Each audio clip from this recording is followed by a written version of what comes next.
So I'm here creating from the heart the artistry of living with my good friend, Drew Tallackson, who is the editor of the local Beecher. That's right. Hello, Andrew. Hey, Susie, how you doing? I'm good. Good. I've known you when you've had a lot of different hats on. I know. I How'd know. you get this one? This What? was like a gift, Yes. literally being dropped in my lap. I had been very sick for a year and a half with Crohn's disease, I remember and that. it was in 2012, and it had literally gone in for the kill. I woke up in the emergency room at St. Ooh. Anthony with a doctor saying, "We almost lost you." And we'd been eating in Swing Bellies, and I just was enjoying my hamburger, and then suddenly the world started spinning, and I woke up briefly on the floor with EMTs looking over me, and then ended up in the hospital. And then over the course of a year, spent about 8 to 10 times in the hospital. And then I'm not sure we really knew this was all going didn't know this on. was going on. So this was, and I'd been at the News Dispatch for almost 15 years, and we just could not kick the disease into remission.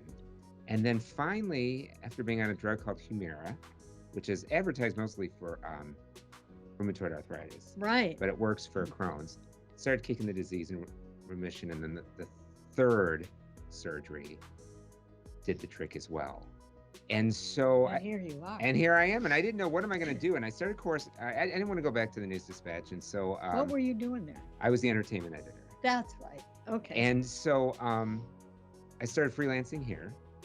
And then I got this cryptic call from Tom Montgomery, who's one of the owners. Right. And he says, "Could you come in?" And I'm thinking, what? It was really vague. Whenever you hear, "Can you come in?" It's like what did pink I slip do? time or what, And so he called and said, "Sally Carpenter is retiring as editor. Do you want the job?" And I was like, oh my gosh.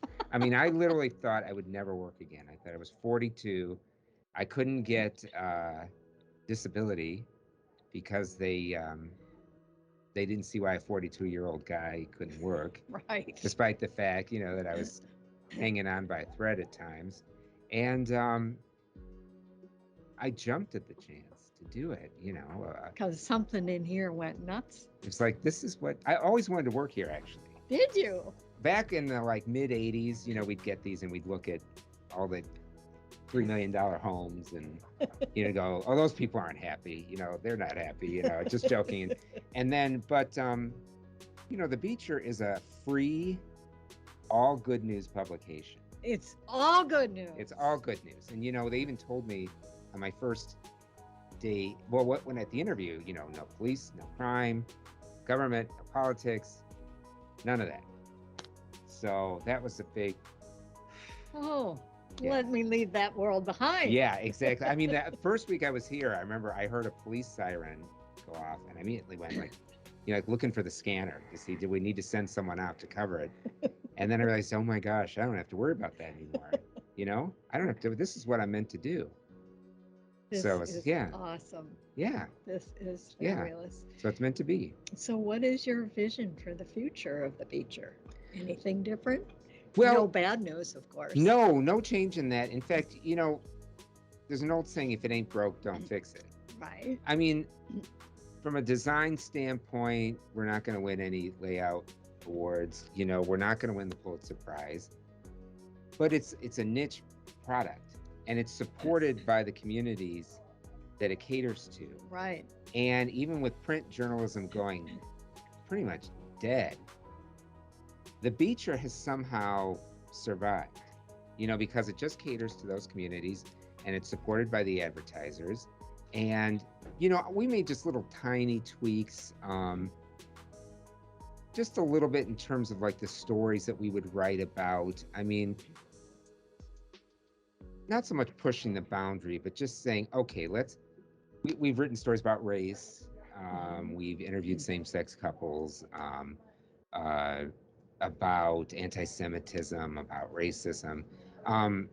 Not trying to pat myself on the back. No, trying to but just saying, okay, let's write about these things, and with no backlash at all. No one's saying you're writing about things you shouldn't be writing about, stuff like that.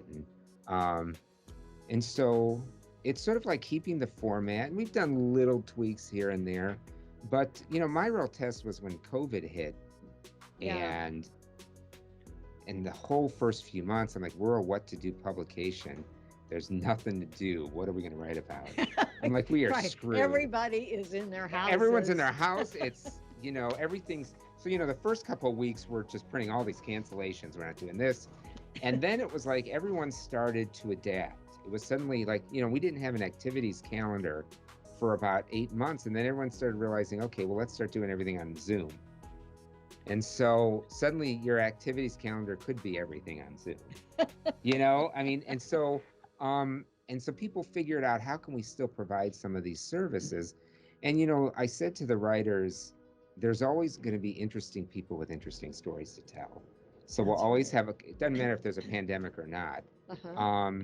And so there's our cover stories. Let's just find people out there to talk to.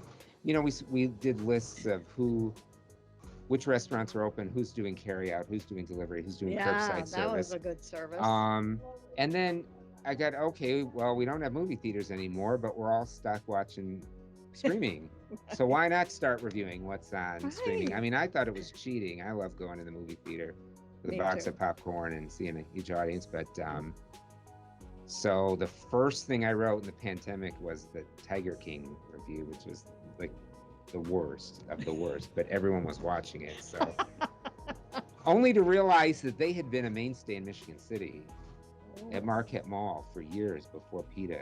Well, I don't know if it was PETA.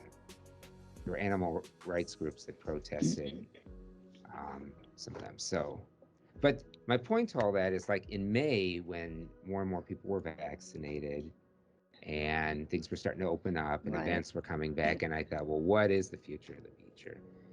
Do we have? And then it was like in April, it was like bang, there was just no transition. The ad revenue just starts pouring back in, and people are, and suddenly stuff's coming in, and with press releases about things going on, and suddenly there were things to write about again beyond what we were doing in social distancing. And it was just so encouraging to me. Yeah. So when people say, what's the future of the feature? I mean, there's strange things now going on, like everything in the pandemic has been stuff that's, we're short of this, or the whole toilet paper crisis, and there's been weird things with paper, like Yes. for printing, like, can we get certain papers in, because Uh-huh. are there drivers to bring the paper, Right. stuff that's not germane just to us, but globally as we're dealing. So, but my approach is just to keep the Beecher what it is, and just keep writing about people and what they're doing, and also look back at the past of what made this community what it is today. Right. So, Yeah. and what was a testament to me, realize I'm going to do it, was that when the pandemic hit and we're looking like, all right, we gotta watch costs, because ad Right. revenue's down a little bit, and the whole writing and photography staff wanted to work for free.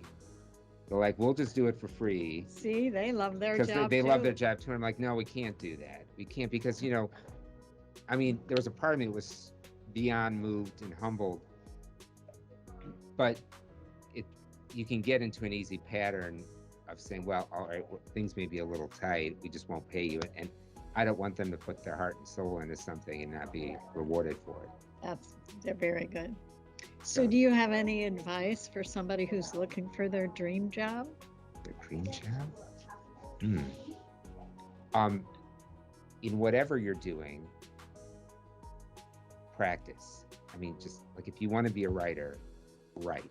I mean, a writer writes. It's a cliche, but just write nonstop, and read constantly, because as you read, you learn what kind of writing that you like and the kind of writer you want to be. If you're into music, practice the music. All kinds of music. Um, you know, Become good at what you're doing, and when the opening comes, just go for it. There you go. Yeah, yeah. Well, thank you very much for sharing your good news Okay. with Thank you. Creating from the Heart, the Okay. Artistry of Living. See you next time. Bye bye. Take care.